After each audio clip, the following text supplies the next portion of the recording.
Welcome back. मेरा घर मेरी जन्नत, घर रहिए महफूज रहिए, पाकिस्तान टेलीविजन न्यूज़ की स्पेशल ट्रांसमिशन।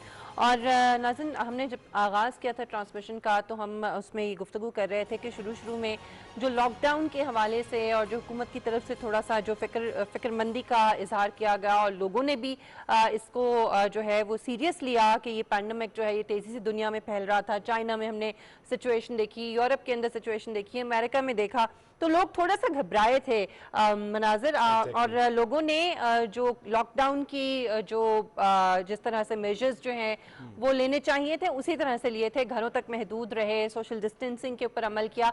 और हमने ये देखा कि जो कैलकुलेशंस थी कि शायद इतने ज्यादा केसेस हो सकते हैं पाकिस्तान में, उसके मुकाबले में कम हुए। बिल्कुल, इसका बड़ा फायदा हुआ, इसका बहुत फायदा हुआ, उसके मुकाबले में केसेस बहुत कम रहे। लेकिन अब सूरत हाल जो है वो एक और रुख इख्तियार कर रही है कि अगर माशी सूरत हाल की वजह से हुकूमत ने लॉकडाउन में थोड़ा सा आपको रिलीफ दिया है तो इसका मतलब ये नहीं है कि कोरोना वायरस बिल्कुल खत्म हो चुका है और आपने एहतियात का दामन हाथ से छोड़ देना है और आपने इसे नजरअंदाज करना है। अगर आप नजरअंदाज करेंगे तो मामला मजीद खराब होते जाएंगे। जिसके ऊपर लोगों को अमल करना चाहिए। बाकी सारी बातें, बाकी सारे इकदाम, चाहे वो गवर्नमेंट के हों, वो लोगों के हों, वो हेल्प करने के लिए तैयार है, लेकिन किसी चीज का कोई फायदा नहीं होगा अगर लोग खुद अपनी मदद नहीं करेंगे। इसमें बड़ा जरूरी। खुर्शीद आलम साहब वजीर आजम के फोकल पर्सन है कोरोना की जो फिलंथ्रॉपी ड्राइव है उसके हवाले से, और हमारे साथ मौजूद हैं इस वक्त। बहुत शुक्रिया खुर्शीद आलम साहब आपके वक्त के लिए। सर, आपसे जानना चाहूंगी कि बड़ा जबरदस्त इकदाम जो है वो वजीर आजम ने जो फंड रेजिंग का उन्होंने किया, अकाउंट नंबर भी इसके लिए दिया गया, फिर लोग अपने तौर पर भी बहुत कोशिश कर रहे हैं, मुखैर हजरात भी, और जो भी जिसकी इस्तात है उसके मुताबिक लोग हेल्प आउट कर रहे हैं दूसरों को। आप समझते हैं, एक तो मुझे थोड़ा सा ये बताइएगा कि अब तक कितना फंड जो है वो इकट्ठा हुआ है, और उसमें जो हमारे ओवरसीज पाकिस्तानीज हैं वो क्योंकि इस तरह की सूरत हाल में हमेशा आगे आगे रहते हैं, तो इस मर्तबा उनका जो रिस्पॉन्स है वो कैसा रहा है? खुर्शीद साहब।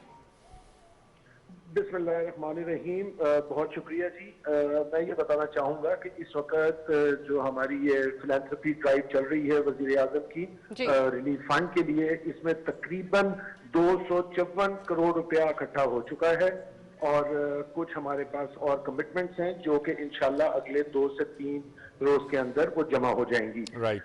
हमने मुख्तलिफ किस्म की चीज़ों का इजरा किया है, जिसके अंदर SMS सर्विस जो कि आप एक ब्लैंक SMS 6677 पे भेज सकते हैं, जिसके अंदर आप 20 रुपए अतिया कर सकते हैं। और उसमें मैं कौम को यह आगाह करना चाहूंगा कि जो 20 रुपए कौम इसमें अतिया करेगी उसमें हमारे को फंड में 40 रुपए मिलेंगे, क्योंकि जो हमारी टेलकोस हैं वो उसके अंदर उसमें मैचिंग 20 रुपए हमारे को डाल के देंगी। खुर्शीद साहब, काइंडली अगर आप नंबर दोबारा रिपीट कर दें हमारे नाज़रीन के लिए। सॉरी जी, फिर से बोलिएगा जी। अगर आप वो नंबर रिपीट कर दें जिसके ऊपर ये SMS करना है नाज़रीन के। SMS का नंबर है 6677। उस पे आप ब्लैंक SMS भेज सकते हैं किसी भी मोबाइल नंबर, मोबाइल टेलीफोन से। और अगर आपके पास स्मार्टफोन है तो उसमें कोई भी हिंसा लफ्ज कुछ भी डाल के एक वर्ड भी हो तो उससे वो पहुंच जाएगा। राइट। अच्छा खुर्शीद साहब, 6677 ये आपने नंबर दिया है जिस पर मैसेज करना है लोगों को, और कोरोना रिलीफ फंड में जो है वो इमदाद जो है वो अपनी डोनेट कर सकते हैं। खुर्शीद साहब, पाकिस्तान टेलीविजन न्यूज़ की पूरी टीम जो है न सिर्फ डॉक्टर्स और पैरामेडिक्स को बल्कि हुकूमत के उन तमाम अराकीन को, ज़िले इंतज़ामिया को, सूबाई और वफाकी हुकूमतों को खराज तहसीन और मुबारकबाद पेश करती है कि दोनों जानिब से बुरी तरह के चैलेंजेस हैं जिनसे नबर्द आजमा होती हुई नज़र आ रही है, और इसके लिए तमाम वसाइल और तमाम तवानाइयाँ बरूए कार लाई जा रही हैं। सवाल यह है कि एक राय पाई जा रही है कि ज़्यादा से ज़्यादा फंड रेजिंग के हवाले से जो साहिब इस्तात लोग हैं उनकी जो मालूमात हैं वो हुकूमत तक पहुंच चुकी हैं, हुकूमत के पास अवेलेबल हैं, उनको बराह रास्त क्यों नहीं जगाया जाता, बराह रास्त उनसे क्यों कांटेक्ट नहीं किया जाता? अगर इस तरह से किया जाए तो ये एक और अच्छी मूव होगी कि हम ज़्यादा से ज़्यादा फंड रेजिंग कर सकें। इस बारे कुछ आगाह कीजिए।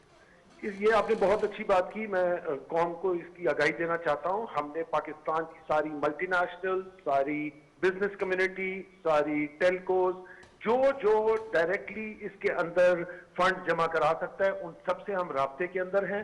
और इंशाअल्लाह हमें बड़ी कभी उम्मीद है कि हर पाकिस्तानी इसके अंदर हिस्सा डालेगा। और स्पेशली हमारी ये जो मल्टीनेशनल कॉरपोरेशन, हमारी स्टॉक एक्सचेंज की बड़ी कंपनियां, हमारे बड़े सनतकार, तिजारती अफराद, इंडिविजुअल्स, ये सब इंशाअल्लाह इसके अंदर बढ़ चढ़ के हिस्सा लेंगे। अच्छा, काइंडली मुझे ये भी बताइएगा कि मुख्तलिफ तरीकों से, एक तो जैसे ये अकाउंट नंबर दिया गया वज़ीर आज़म का जो फंड है उसके हवाले से, एक तो वो तरीक़ाकार है कि लोग वहाँ पे भेजें जिसमें ज़्यादातर ओवरसीज़ पाकिस्तानीज़ जो हैं उनका रोल हमें नज़र आता है। अच्छा, इसके अलावा कुछ लोग अपने तौर पर भी लोगों की हेल्प कर रहे हैं और वो ये समझते हैं क्योंकि एक वो ट्रस्ट डेफिसिट आपको पता है कि लोगों के अंदर जो है वो हमेशा रहता है। हालांकि वज़ीर आज़म इमरान खान साहब के ऊपर वो जो ट्रस्ट है वो बहाल हुआ है लोगों का और लोग बहुत हद तक जो है वो फंड्स दे रहे हैं। आप समझते हैं कि मुख्तलिफ तरीकों की बजाय या पर्सनली अगर लोग लोगों को दें पैसे, उससे बेहतर है कि अगर इस अकाउंट के अंदर पैसे भेजे जाएं ताकि जो शफाफियत है वो भी रहे और एक ही जगह पे पैसे आए तो वो ज्यादा हुकूमत के लिए बेहतर होगा, फिर उसको डिस्पर्स करना, लोगों तक पहुंचाना, मुस्तहिकीन तक पहुंचाना, या लोग अगर अपने तौर पे दे रहे हैं तो वो भी ठीक है? देखें जी, जो लोग अपने तौर पे दे रहे हैं और अपने नेबर्स का ख्याल कर रहे हैं, अपने इलाकों का ख्याल कर रहे हैं, उसमें कोई हर्ज नहीं है, बहुत अच्छी बात है। लेकिन मैं यहाँ पे ये बात की तलकीन करना चाहूंगा अवाम से कि प्राइम मिनिस्टर इमरान खान ने ये वाज़ेह तौर पे कहा है कि वो इस फंड के अमीन हैं और जहां ये रकम इस्तेमाल होगी बगैर उनकी इजाजत के, स्क्रूटनी के, ये रकम कहीं भी इस्तेमाल नहीं की जा सकेगी। इसका हम एक पोर्टल लॉन्च कर रहे हैं, इंशाल्लाह अगले 2 से 3 दिन के अंदर वजीर आजम इसका इफ्तिताह करेंगे। उसके अंदर हमने बहुत सी चीजें रखी हैं, उसके अंदर हम ये भी बताएंगे कि कितने फंड्स आ चुके हैं, कितने फंड्स लग रहे हैं, किस मद में क्या चीज लग रही है, और हम अपने डोनर को, हम जो अतिया करेंगे उनको ये भी बता सकेंगे कि वो फंड किस मद में लग रहा है, चाहे वो मेडिकल इक्विपमेंट है, चाहे वो खुराक है, तो हर चीज कौम को बताई जाएगी और इसके अंदर शफाफियत रखी जाएगी। खुर्शीद साहब, कुछ थोड़ा सा आइडिया आप अभी दे सकते हैं कि अब तक कितने फंड्स इकट्ठे हुए? तकरीबन 256 करोड़ रुपया इकट्ठा हो गया है। अच्छा। हमारे पास उस दिन टेलीथॉन के अंदर 55 करोड़ रुपए की हमारे पास डोनेशंस आई थी, जिसके अंदर से तकरीबन आधी रकम जमा हो चुकी है नेशनल बैंक के अकाउंट में, बाकी इंशाल्लाह इसी हफ्ते जमा हो जाएंगी। जो बाकी भी जी बिल्कुल इसी हफ्ते इंशाल्लाह बाकी भी जमा हो जाएंगी। अच्छा खुर्शीद साहब, आपसे ये जानना चाहेंगे कि हुकूमत ने एक स्टेप उठाया था कि जो लोग डोनेट कर रहे हैं, बढ़ चढ़ कर जो वो हिस्सा ले रहे हैं, मुखैर हज़रात आगे आ रहे हैं कोरोना रिलीफ इमदाद फंड के हवाले से, इन लोगों की एप्रिसिएशन और इनको मजीद मोटिवेट करने के हवाले से क्या इकदाम किए गए हैं? बिलखुसूस एप्रिसिएशन के हवाले से आगाह कीजिएगा, क्योंकि अगर हुकूमत जो है किसी ऐसे फ़र्द को अप्रिशिएट करेगी जो अपनी इस्तात और कैपेबिलिटी से बढ़कर जो है वो इस कार्य खैर में हिस्सा डालता है, तो वो यकीनन हौसला अफजाई का मुस्तहक भी है, और अगर हुकूमत उसकी हौसला अफजाई करेगी तो उसको देखकर इंशाल्लाह बाकी जो लोग हैं वो भी बढ़ चढ़ कर इस कार्य खैर में हिस्सा लेंगे। इस हवाले से बताइएगा। प्राइम मिनिस्टर इस ज़िमन के अंदर बहुत से लोगों को पर्सनली भी मिल चुके हैं, उनका शुक्रिया अदा किया जिन लोगों ने बहुत खतीर रकम इस फंड में जमा कराई है। प्राइम मिनिस्टर का ये भी ख्याल है कि वो इंशाल्लाह एक एक को तो नहीं पहुंच सकेंगे, लेकिन वो एक लेटर इशू कर रहे हैं, सबको शुक्रिया अदा कर रहे हैं और इसके अंदर फर्दर लोगों को रिक्वेस्ट कर रहे हैं कि वो बढ़ चढ़ के हिस्सा लें। और जो 1 रुपया इस फंड के अंदर दे रहा है वो 1 रुपया बहुत दूर तक जा रहा है, और उसके लिए भी शुक्रिया के मैसेजेस भी जा रहे हैं। और हम रिक्वेस्ट करते हैं कि जो 1 रुपया, आप ये मत समझिएगा कि जो 1 रुपया आप देते हैं उसका कोई फायदा नहीं होगा, असल में वो 1 रुपया है जो कतरा कतरा समुद्र बन रहा है। अच्छा खुर्शीद साहब, एक तो काइंडली मुझे ये बताएगा कि कहीं क्या कोई डाटा भी जो है वो इकट्ठा किया जा रहा है ताकि आने वाले दिनों में उसको इस्तेमाल किया जा सके, और दूसरा ये है कि जो हमने टेलीथॉन देखी थी जो जिसमें वजीर आज़म इमरान खान साहब खुद भी शरीक थे, आपको नहीं लगता कि वो ज़्यादा मोटिवेटिंग होता है जब खान साहब खुद बैठे हुए होते हैं और वो खुद लोगों से कह रहे हैं और उसमें फिर लोग ज़्यादा बढ़ चढ़ के हिस्सा लेते हैं? तो हम अगर इसको ज़्यादा जो है वो टेलीथॉन की सूरत में, या वजीर आज़म साहब जो है वो खुद बैठे हुए हो टेलीविजन के ऊपर, तो अगर इस तरीके से इसको करें तो शायद ज़्यादा हमें इसका रिस्पॉन्स बेहतर जो है वो मिल सकता है। आप समझते हैं?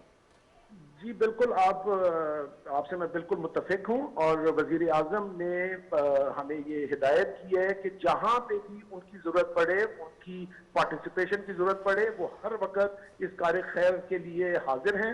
और उन्होंने ये हमें हिदायत दी है कि जहाँ पे भी हम उनकी via video link, via physical presence, जहाँ पे भी जरूरत होगी वो इस के अंदर लोगों को मोटिवेट करने के लिए मौजूद होंगे।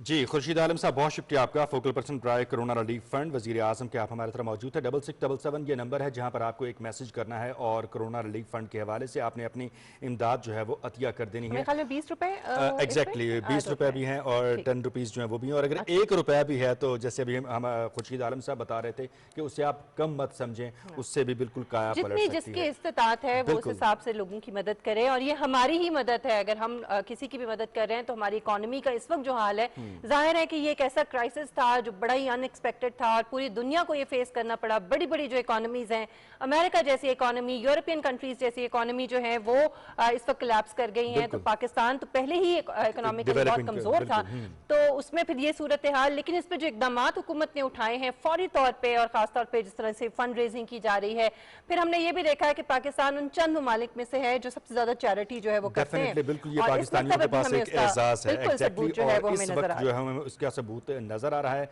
इस कार्यक्रम में बढ़ चढ़कर हिस्सा लीजिए कि आपकी इमदाद जो है वो ना सिर्फ आपके लिए बल्कि पूरे पाकिस्तान, पूरी मुस्लिम उम्मा और इस वबा के खात्मे के लिए मजमूई तौर पर अहम और कलीदी किरदार अदा कर सकती है। इसी नोट पर इजाजत चाहेंगे। ब्रेक के बाद वापस इसी ट्रांसमिशन में मिशाल बुखारी और मनाजिर हुसैन आपसे दोबारा गुफ्तगू करेंगे।